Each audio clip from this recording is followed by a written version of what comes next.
Hello and welcome back to this very special episode of Too Young for This, Too Old for That with Annie and Angie.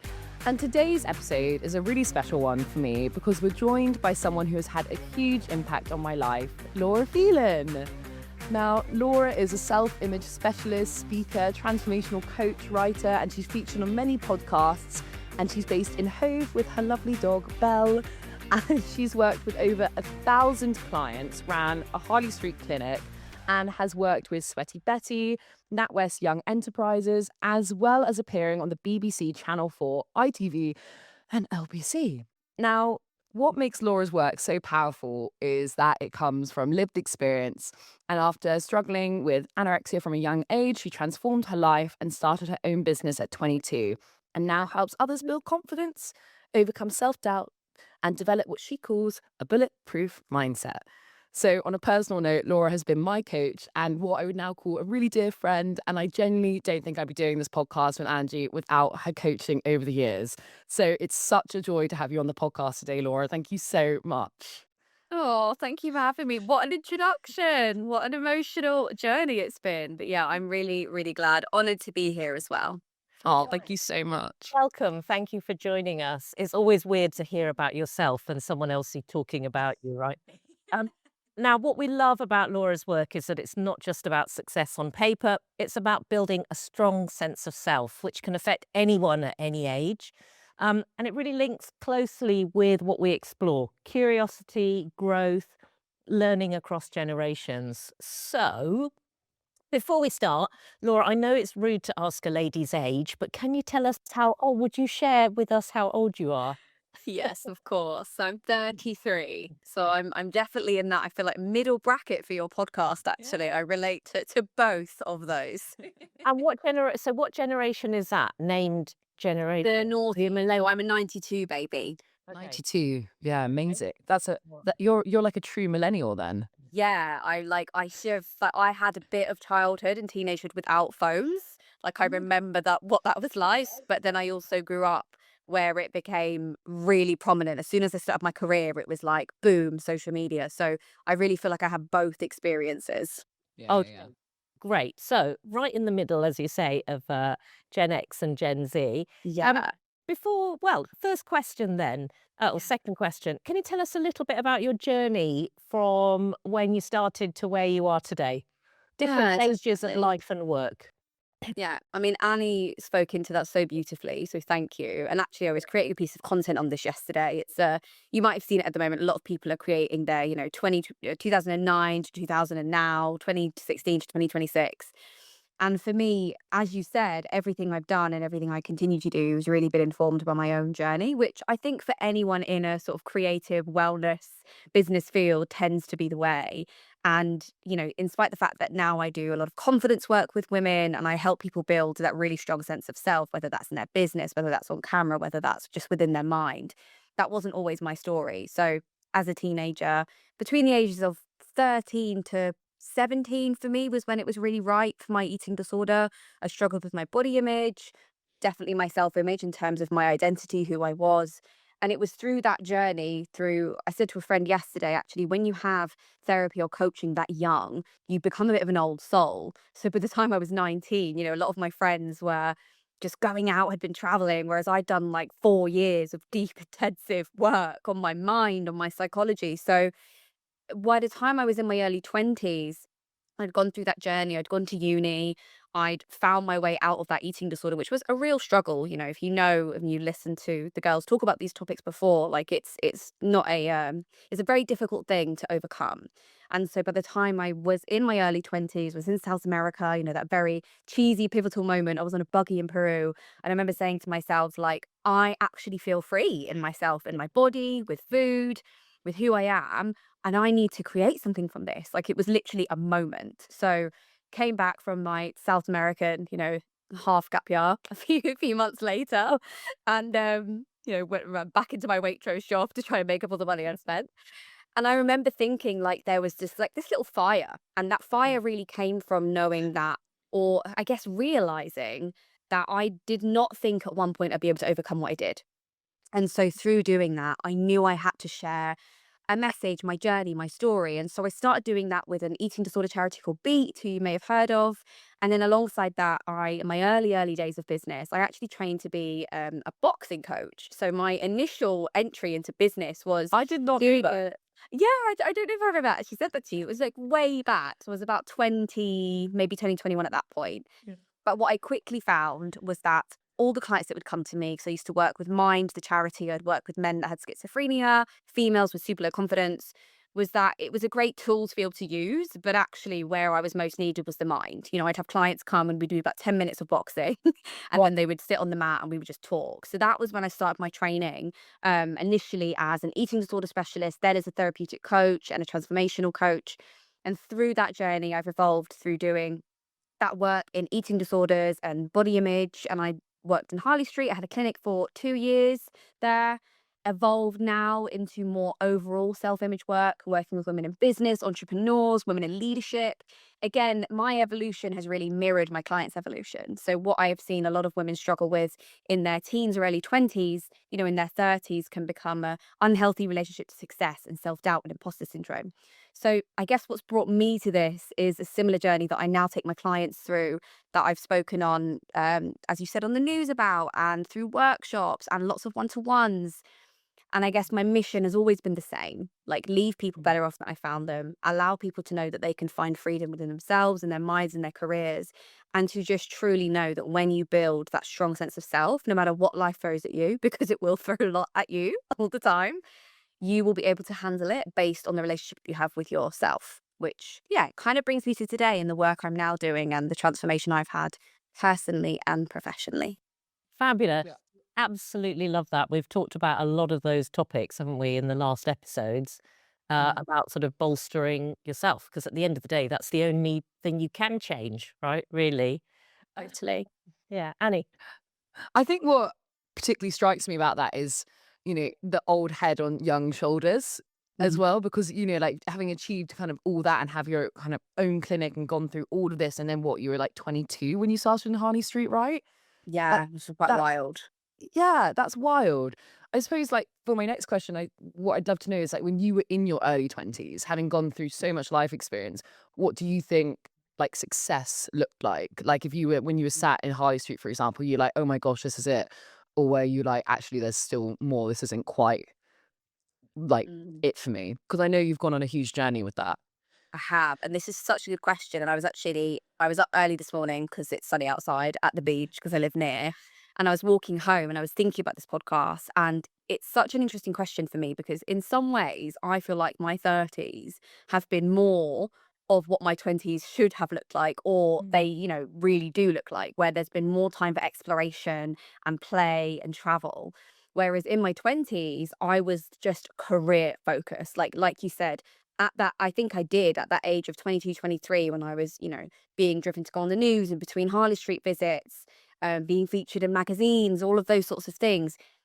It was such an incredible time. And I'm so proud of younger me for doing it.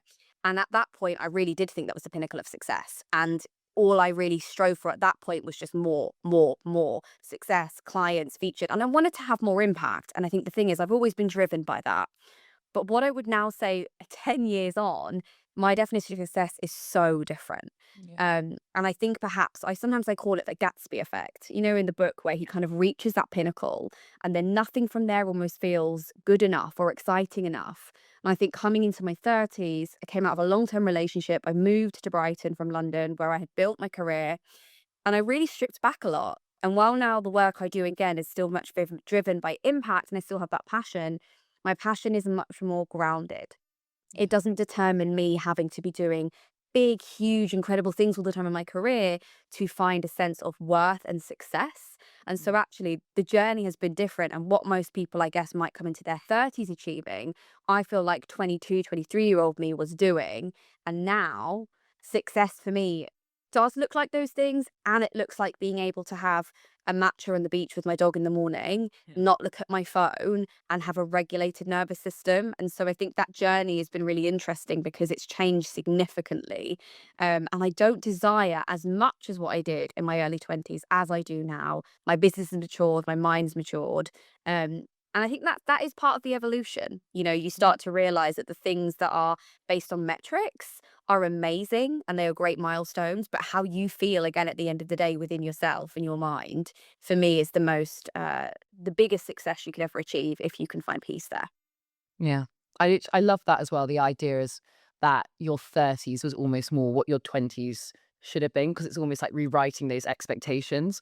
So I think we spend, no matter like how much we kind of talk about it, and it's mainly what this podcast is about, that idea that there's still this kind of societal expectations, like in your 20s, you should be doing this and exploring life here, and then going into your career here, and then doing that. Whereas actually, I think we're hopefully moving towards a place, particularly for women, where we can actually mold our own lives and careers, and they shouldn't Totally. just be bound by the era or the chapter we're in.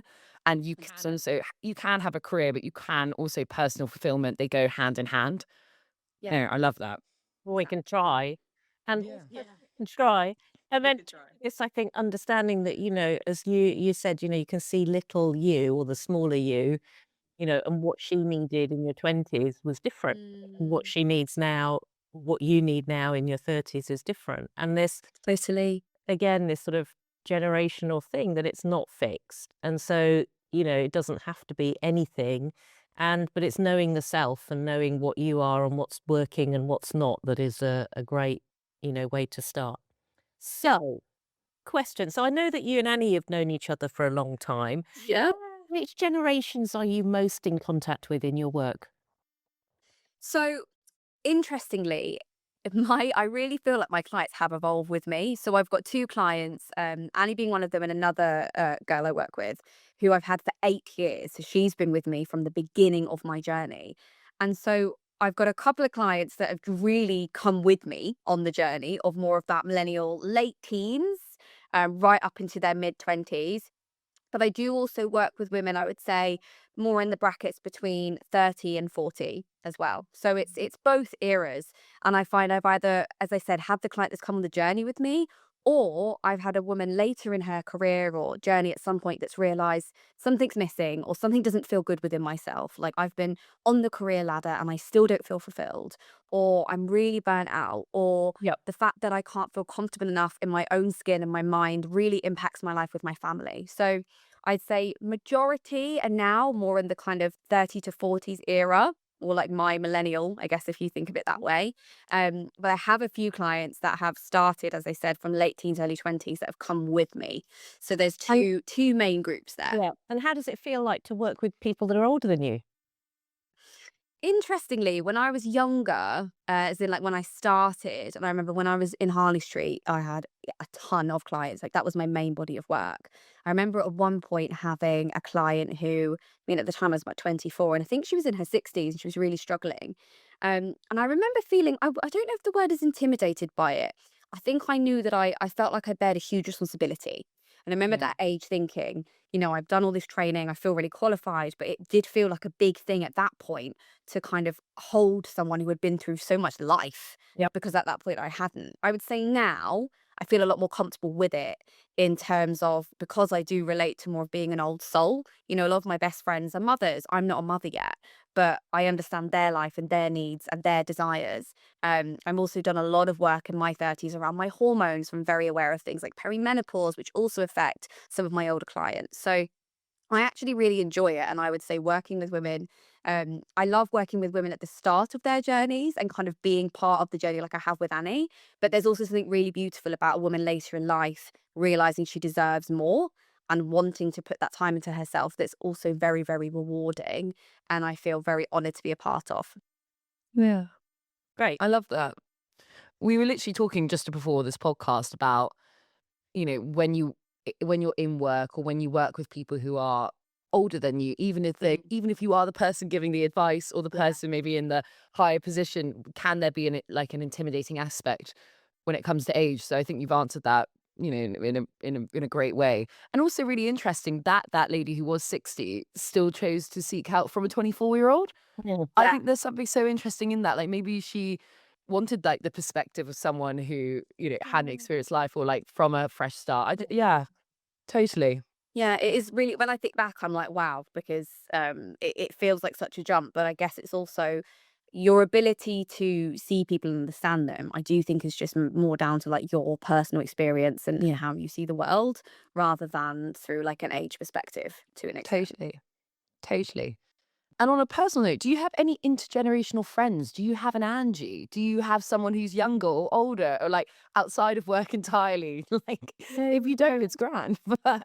Yeah. Do you know what I always have? And actually, when I remember when I think this is probably the thing around when you do also so much work at a younger age. I remember when I was 15, 16 and I had a gym membership. Again, I was still sort of in the recovery journey. So when my friends were partying, I was in the gym after Reading Festival, which I wouldn't, recommend. Give yourself a break, guys. That's And so I would meet a lot of people there, like older women. Like, and when I say older, they were in their like mid to late 20s. But as a 15, 16-year-old, that was a lot older than me. So I've always had, I would say, more so older because I do relate more to that sort of older soul. And I remember one time they took me out, I had one of their IDs, I would go to the pub with them, but they would really take care of me. Like I was still like baby Laura to them, but we would like go on like adventures together. It's quite funny. Like they were absolutely gorgeous. So I've always had friends of different ages. Obviously now I do have friends that are a bit younger than me, but more so I would say, like next generation. I was also,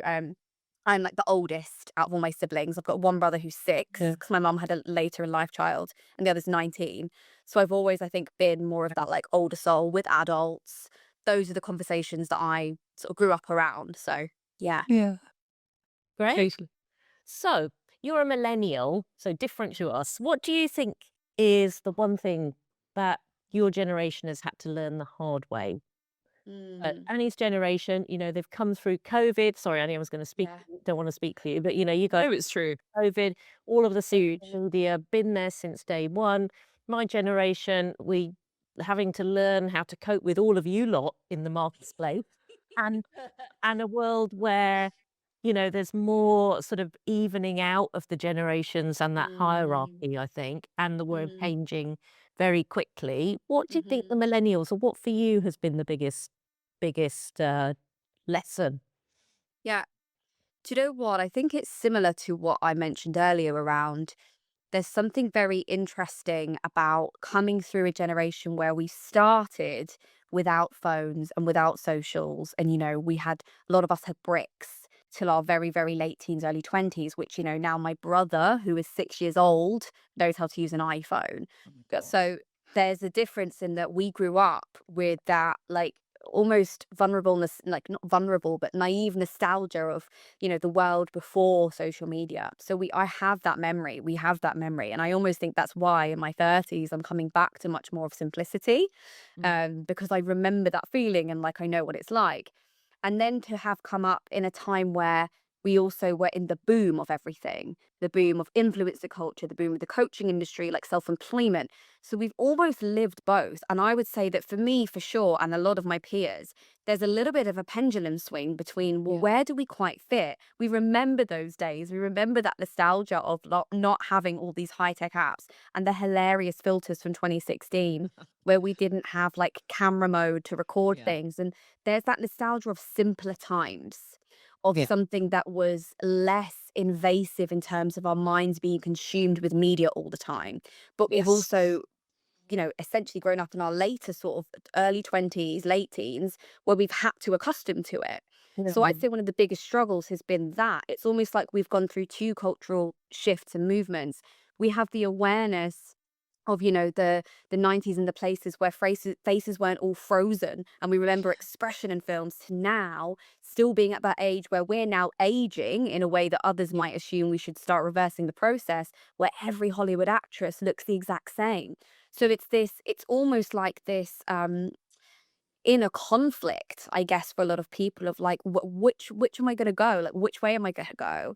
Am I going to allow myself to remember that I'm allowed to have those simpler times and I don't have to keep up with this ever-changing media and these unrealistic regimes, whether that's in beauty or career, or am I just going to get lost in that? And I'd say that's something my clients mind and I've personally been on. I really get back to not everything, but some things back then. And I think, God, we've had a body positive movement and we've had all of these mental health movements, but actually how far have we come Yeah. when you look at especially women's place in society. So I'd say it's that inner conflict and having experienced both sides. And almost again, a lot of women my age are burnt out. They're having career pivots. They're having career, like, almost like a 30s plus breakdown, because they're like, what do I want? Where is my life going next? Because we've experienced both ends of that spectrum. I hear absolutely everything you said there, because my algorithm is like completely confused on Instagram. Yeah. And because I actually follow a lot of influencers who are like maybe like 10 years older than me in their 30s, Mhm. and they talk a lot about that idea that, you know, like we want to move back to a time that's a little bit simpler. We're not tied to our phones. And I kind of romanticize, like I say on this podcast, I'm always like, oh, those 90s must have been so nice. But then at the same time, it's deeply confusing, because then you go and you look at, like, for example, the Oscars red carpet, and everyone's like shrinking, and people are going, oh, the 90s are back in this way. And, that kind of the things that we don't want to remember from Totally. are coming back with it. Very So it's conflicting. very confusing. And so I can only, and I've spoken, my sisters are a similar age to you, and my sisters they said the same. They're like, on one hand, you want that nostalgia. On the other hand, you want to leave bits behind that don't serve us anymore. So it can lead to like a complete burnout, because you're the How it first. but that's how evolution works, right? You take the good bits and you try and leave some of the bad bits behind, right? And Yeah. Yeah, work out what the future is that you want to build. I exactly. think, and it's about taking off the sort of rose-tinted spectacles and go, those bits were great, those bits weren't Mm. great, right? All the sexism at work, I could tell you stories that I've been through that would make your hair curl, right? Can you imagine? And at the same time, maybe some of those attitudes in wider society are coming back too, right? I was Mm. watching that Manosphere documentary with my 18-year-old, and honestly, Yeah. for about 15 minutes, I had to turn it off. It was making me feel really It's a lot. yeah, it was a Yeah. lot, right? It was more than that adolescence show in a way for me. I found it really disturbing. But, Yeah. so those attitudes, maybe they never went away and we were just making so much noise as women that we didn't notice. I don't know. But I think, yeah, Mm. it's not a bad thing to be looking back and going, yeah, we'll have that and we won't have that. Yeah. Yeah. It's really interesting to hear, those um, sort of tensions about for women of, am I going to Yeah. be a mum? Am I going to carry on with my career? What does this mean? Where do I fit? Totally. They're perennial questions, right? I don't think any generation will not suffer those or not have to go through those, being realistic. Yeah, it's a Like, universal kind of rite of passage, isn't it? yeah, I mean, we were told you can have it all, right? You're the first generation, Mm. you can have it all. So I'm in my mid-50s. Yeah. Carry on, crack on. You can break through the ceiling. You can do that. But there's a cost at some point of Yeah. trying to do it all. And maybe we should have this discussion about where the men fit in another time. But um, yeah. So that's quite interesting. Yeah. Question then. What's the biggest challenge you think that the Gen Z face right now? I've got kids who are Gen Z. He's Mm. Gen Z. Not that we're here to give her advice, but No, but I also think that, like, I was very lucky going through, and not very lucky with what I went through, but I've mentioned it before. I did struggle with like an eating disorder, and Laura was my coach. But I was very lucky to have Laura as support and guidance, and to get me through that. And not all 18-year-olds, can have that support from their family and coaches. And like I had my amazing mum was on it. So I suppose, like, regardless of whether someone's going through that or not, I think it's, what advice would you have, Laura, to, a Gen Zer or a 20-something year Mm. old who doesn't have access to, that sort of parental support or amazing coaches like you, in Yeah. terms of navigating this, I suppose, quite a weirdly complex. I feel like in the last like few months, the world's become like very even more complicated, especially when it comes to like body image and showing up as a young woman. Totally, totally. And yeah, I think, again, you are that kind of wise soul in terms of what we did and the work we did and the work you've had to do for yourself has allowed you to have that outlook, I think. And at the same time, I'd say the main thing I see and I witness is like this just building pressure to be successful, to, again, you've had, like Angie said, the first generation of you can do it all. And then our generation of kind of continuing that. And then with the Gen Zers, it's like that on top of the social media, on top Yeah. of the constant noise, we're in an era where there is so much opportunity, but so much, I don't want to say competition, but so much saturation within industries, within what it means to be successful. You have more access than I did, again, in those sort of early 20s, late teens, to media, to the world, to what's going on. So I think it's navigating that mounting pressure, like that imposter syndrome, the self-doubt, the comparison I see in the Gen Z is massive. That feeling of like, am I doing good enough? What is good enough? Like even that feels like quite an existential question of what on earth is good enough when you see people online either crushing businesses or saying, I've just made my first million and I'm 20. Like, Yeah, the word I wrote down is enough. That was my next question, is what is yeah. enough? Yeah, it's really, really difficult, isn't it? It's massive. And I would, like I said, when I started, I didn't have the noise around I'm 20 and I live in a Marbella yacht, Manosphere, and I earn 20 grand a day. It's like, it is wild, wild west out there, right? Yeah. And that must be so hard to contend with when your brain is literally still forming, when you are still figuring yourself out, when you are still finding your place in the world. And I think that's very confusing. I have women that come to me that want to build businesses. I've worked with influencers and creators. I've worked with speakers with women leadership, but whatever the industry is that they're in, they all have that same mounting pressure of the bar is so high and so wide. What is my happiness versus what would make me happy versus what I should be doing to be successful? So I'd say the mounting pressure, the enoughness, like Angie said, and the feeling of like, where does that start and end? You've not really known a life without social media in comparison to what everyone else is doing. And so how on earth are you meant to live life without it? Yeah. Yeah, I think that's right. But I'd also sort of challenge a bit of that and say that I don't think that's just a Gen Z problem. I think it's a problem for everyone, Oh, actually. And I think, definitely. everyone, whoever, I always laugh when Annie says, well, in my Instagram feed. But yeah, in my Instagram feed, it's Volta. It's like the granny's doing, The Volta. crazy Auntie Anne, whatever. Yeah. You know her. Yeah, and so she's rocking it and representing John Lewis, and you're like, hang on, Yeah, yeah, yeah. do that. I want to do Yeah. that. She's just dancing in her kitchen mixing on the hob, Totally. right? And then on the other hand, you've got, I don't know, these some women in their late 50s, 60s who look amazing. Oh, yeah. I was saying to Annie this morning, I'm going to have to go and learn how to do my makeup because no one's ever taught me. I don't know. So that I feel it great. imposter, you mentioned it right at the Yeah. beginning, the imposter Syndrome. syndrome, do Huge. women just feel it all the time? And, Yeah. over the last few years, I've been really fortunate. I know I know a lot of impressive women, right? Older than me, younger than me, but I'd say everyone feels it. So how do we, as women, just put that somewhere and blow it Yeah. up? How are we going to do Totally. that? How are we going to do that? That I'm not enough question. And I would say the first sort of difference or maybe the only difference, I guess, in that, because it's a very, it's a very fair point in that we all now have to deal with that pressure.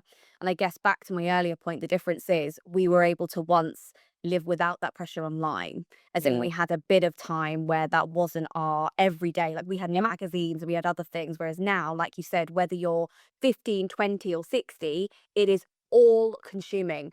And so the thing that I say to everyone, and it sounds very cliche, but unfortunately we're doing what we can to change the way society runs, right? Like people in the change the game are trying to do that all the time.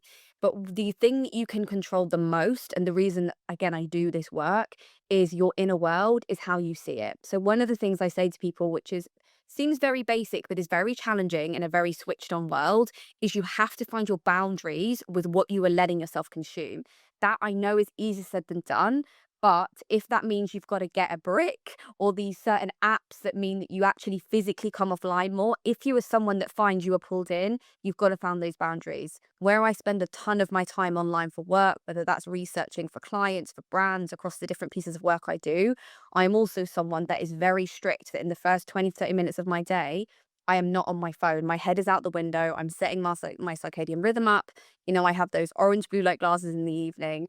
I try and put my phone down where I can. And that's just me taking a bit of personal responsibility and saying, I know if I open this feed and open this app, it is going to impact something about what I'm doing, what I'm not doing. And despite the fact that that is frustrating that we can't just go on our phones without feeling that, it is unfortunately our reality. So if you are seriously wanting to quieten down the imposter syndrome, the enoughness you're feeling, you've got to spend more time internally than you are externally. You've got to get used to picking up books or picking up a journal or getting your feet out in nature and putting them in the grass, which again, they sound really basic, but there's a reason that these things work. There is a reason why a lot of women are coming back to those very basic things, right? Even things like whether it's, you go to an exercise class, don't film the bloody thing, just do the class. Because again, and I do it sometimes, I have to for my job, but it's like, I went to an influencer event recently, which was gorgeous, but there was tripods at the end of each exercise thing set Oh up for my us. I gosh. remember thinking, I know that this is my generation, but this is wild. Sorry, That what is is not say even. again? So you went to a class. So I went to like an event. So it was like an influencer creator event, very famous brand, and there was tripods at the end of each of our places to set up our filming. Wow. So it wasn't even a question as So to I have whether a we was question wanting on to. that. So Yeah, go I for it. one of the things I do is so I teach yoga, one of the things, and so you Yeah. not that often, but put your bloody phone away. Yeah. Number two, I study with a monk, so I have a Yeah. big sort of meditation practice. But I've got a question for you then. In that environment, given that you believe that, we need to put our phones down, did any part of you think, so I'm putting you on the spot, No, now go if for it. you don't want it to be in, um, is did you Yeah. think at any point to go, no, I'm going to turn your camera off or turn So your tripod off or not record it? But that was the whole point yeah, of being there, right? yeah. So the funniest thing is this is very ironic. Mine wasn't working, so my stand up wasn't working. So I didn't have a choice. I did, however, have to get and wanted to get some filming for it. And this is the interesting conflict that I mentioned earlier. It's that tension between that's part of my job. I know the power in it. I love to help women create content in a way that feels good for them. But is there a boundary between you and that piece of content? Is there a Yeah. boundary between you and filming? Can you go to that, but then go to another event or class where you don't get your phone out? And I think those are the kind of questions, and that's that tension spot of I'm aware, and lots of women I work with are aware that that is part of our careers. But when you want to build that really strong sense of self and confidence, you have to be okay with setting personal boundaries with yourself around turning your camera off, turning your Instagram off. And even within conversations with peers, this isn't always just about socials. It's what are the conversations you're having? What are you listening to? Like, how are you talking with your friends and your peers that are also on a career journey or wanting to go into motherhood? Everything we navigate can bring up a sense of enoughness. And so, what you have the most control over is your responses, is what you take Yes. in, is the boundaries that you set. So, Yeah. it's almost like you want, if I could give this a visual, how can you create your own bubble, whatever that looks like for you within it? For me, that bubble is going down to the beach and getting in the ocean where I can't have a phone, I can't do anything. I'm just in the sea with myself. That is my bubble. I have a few others. So, if you are someone that's struggling with that, comparison, that enoughness, you've got to find things outside of the things you're comparing yourself to. What are you doing just for you? How can you switch off from the conversations that are constantly about striving and tap back into what it is that you need? Yeah. And I would say that the positive thing that I'm seeing at the moment is there is a lot of conversation around this, whether it's online or in person. There's a lot of conversation around how can we be less focused on just striving more? How can we come back to simplicity? How can we come back to simplicity in how we act and what we wear and what we eat and how we move? There's a lot of conversations on wellness as well. There are, and again, sort of the thing that gets me wound up is how to do that, but still we're gonna film ourselves talking about it. Yeah. Yes, that is the tough bit. Take pictures of ourselves in our simple life. But I think that's the thing is though is that I think we have to have that because ultimately we're still going to consume social media. Mm, I'm really strict with my social media and you like are. when I consume it. I literally had a brick phone in the summer. I was having like a moment where I was like, I'm so stressed. So like didn't go on Instagram for a month. But That's fair. therefore I think it's like it's combating it. It's like, I'm still going to consume social media. I hear a lot of people talk about tailoring algorithms. I try and do that as well on my personal Instagram. So I think therefore it's, you can like have a minute where it's like you talk about, this is how I limit my social media. This is how this is me going on a walk. And to be honest, if I see someone going on a walk or doing a workout, I'm probably going to go do it and feel better for it. So I think it's like trying to put the positive stuff out there in order to combat all the faff. Like, and What you're your doing is algorithm you're positive. curating. You're curating Yeah. you, seeing what you take in, which I think that for me is the most realistic way. Unless you're someone that is going to go incognito and get offline, the best thing you can do for yourself is curate your online experience Yeah. to feeling more supportive, positive, and in alignment with who you are and what your desires are.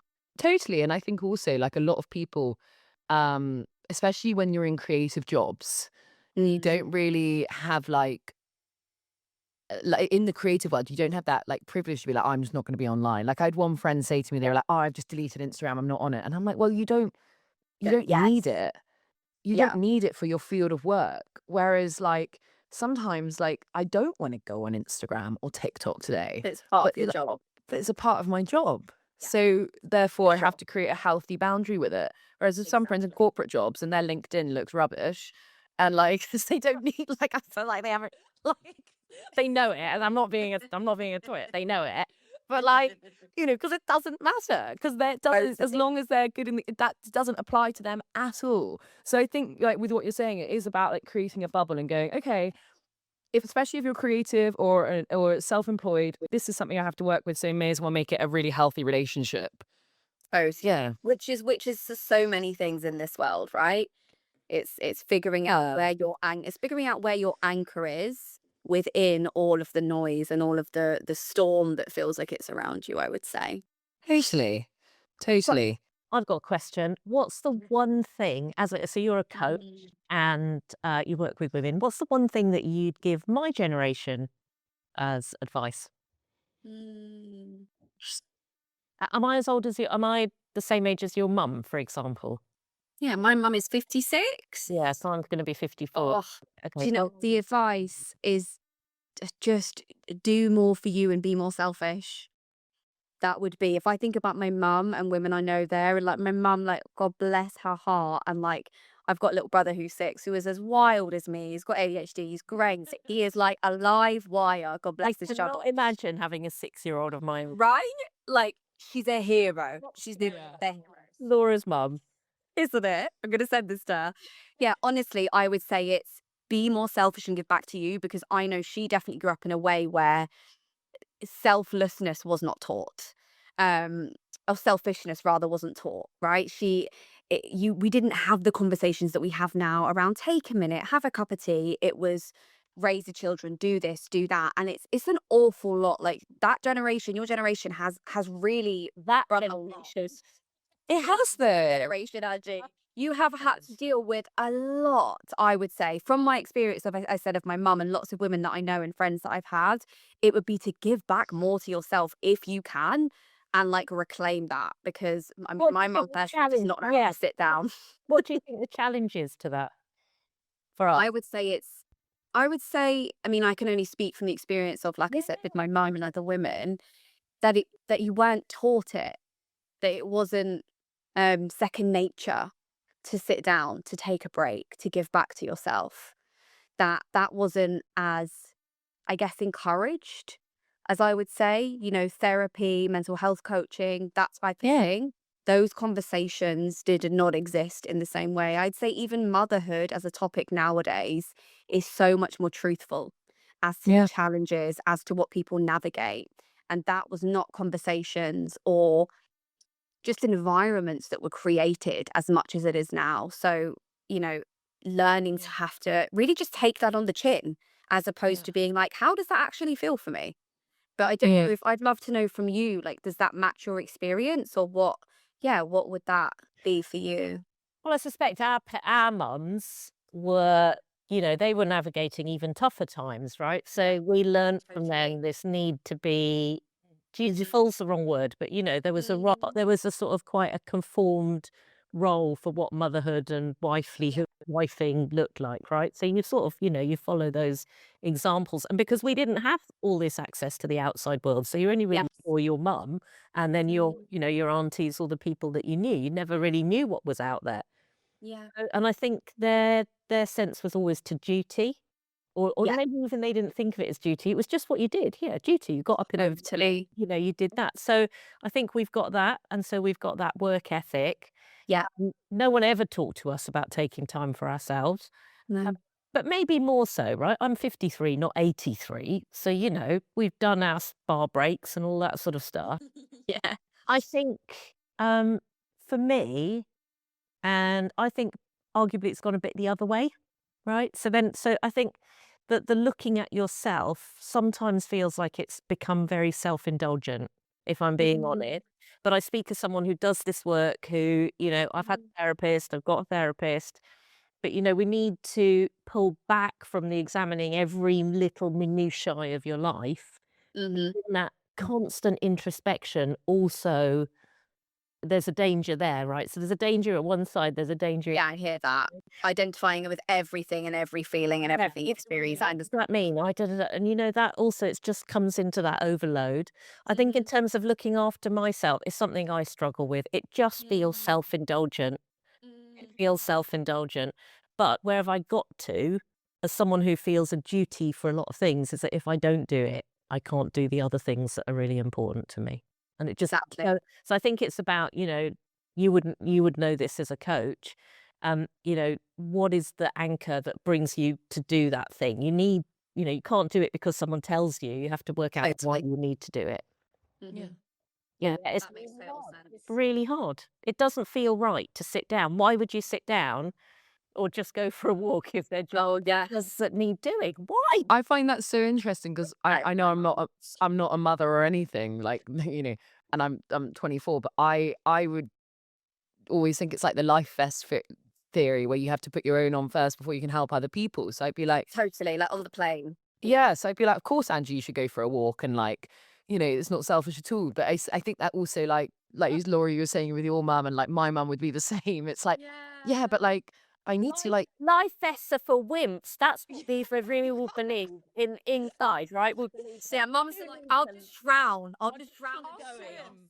I'll keep going. totally. So true. Yeah, my little mum is like, to get her to sit down is like, you need to like strap her down at some point. God bless her. I think that leads nicely onto one of our last questions, Angie, is that, from everything you've learned, we've asked so much from you this episode about like advice and for this generation, but if there's like one piece of like golden advice or wisdom when it comes to every woman or even even men, we still love men, across like all generations when it comes to body image, self-image, showing up online, um what's something you just wish everyone could hear and that your main message to shout out about? Kind of a two-pronged approach to this, but it's a question I would put out, and I think I would have asked you this at some point, Annie, and it's a question I ask myself often, and that I'll always ask a client is, this is a really useful thing to ask yourself. If you're not quite sure what you want or where you feel good or what alignment looks like for you at any age, any point in your life, is saying to yourself, if I were on a desert island and if I were in a world that was just mine, as in I didn't have to deal with outside expectations and unrealistic beauty ideals and whatever else is going on, how would I live and what would that look like?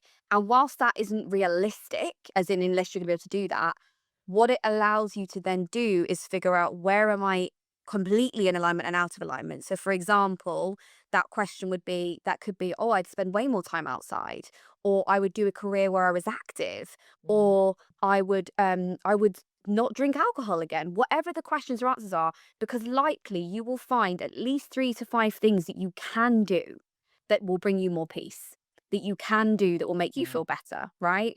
And for some women, that looks like they would say, oh, I wouldn't, get Botox, or I wouldn't dress in this way because it's what's expected of me. So then we get to the question of, okay, how can we challenge that and start working on that inner peace right? Because there is, and I will always say this, there is nothing external. There is nothing in this world external that can give you the same peace as when you find it internally. And even if it takes you a lifetime, and even if it's a daily practice or whatever it looks like, it is so worth it.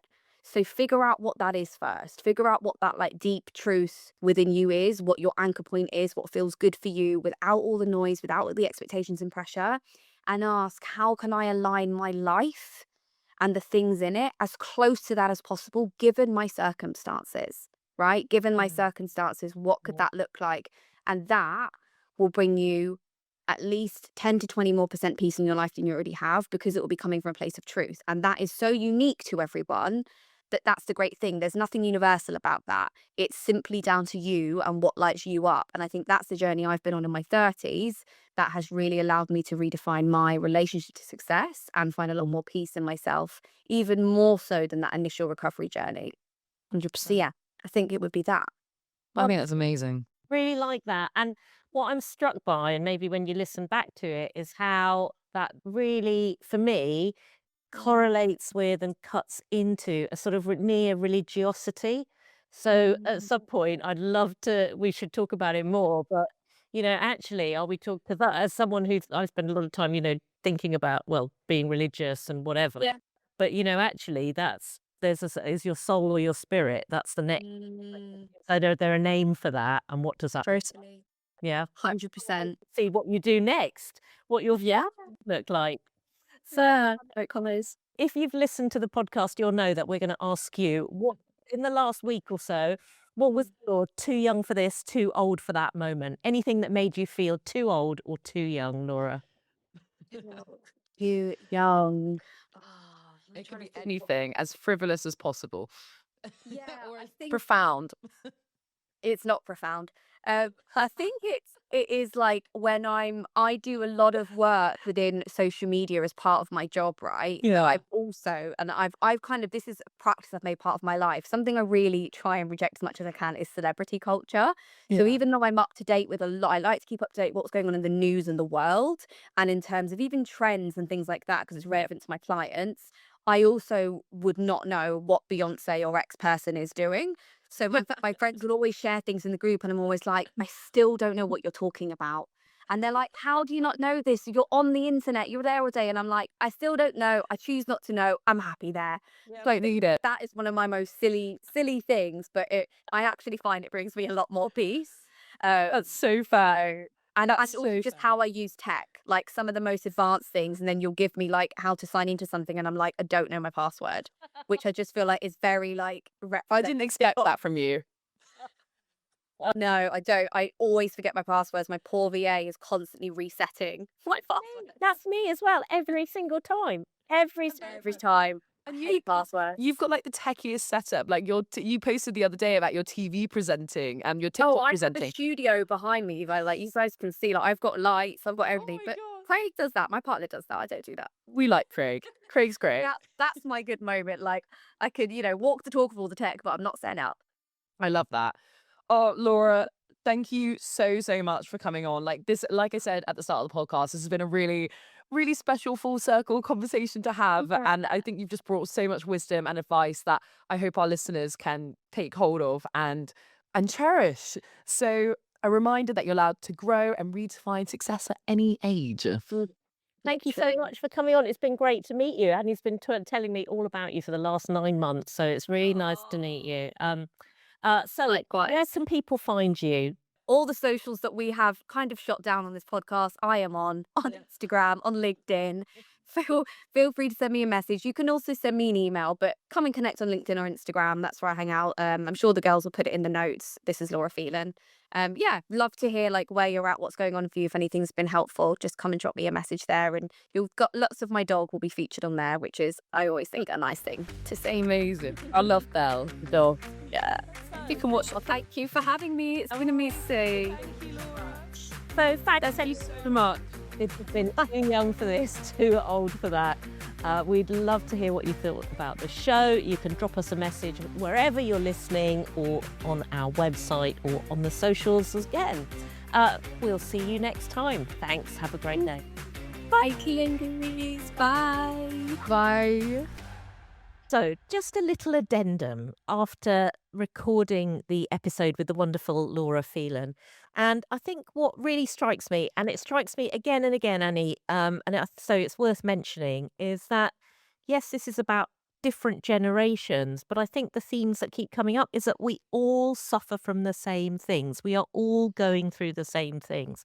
So whether it's social media, taking care of yourself, imposter syndrome, feeling good enough out there in the world, these are not generational things. They're for everyone, right? They affect Gen X, Yeah. millennials, the Gen Zs, everybody else and their dog. They affect, I'm not sure the dog, but I Well, think and they affect men and boys too, not just women. And I think the thing to take away for me is always that there are more similarities than differences, and that's the one thing that's going to keep us all going. So I 100% agree. have those conversations, talk to your mums, talk to your dads, ask them about some of these issues, and we all They might be feeling the same. yeah, and it was really interesting. Our parent episode, the episode on parenting, it sparked a really lovely conversation with my mum and I that, we haven't had for 50 years, and we should have probably had it 20 years ago. So, some of these things run and cut deeper, but it's the similarities and the conversations that matter. It's the power of intergenerational conversations, everyone. Thank you so much. We'll be back next week. Love it.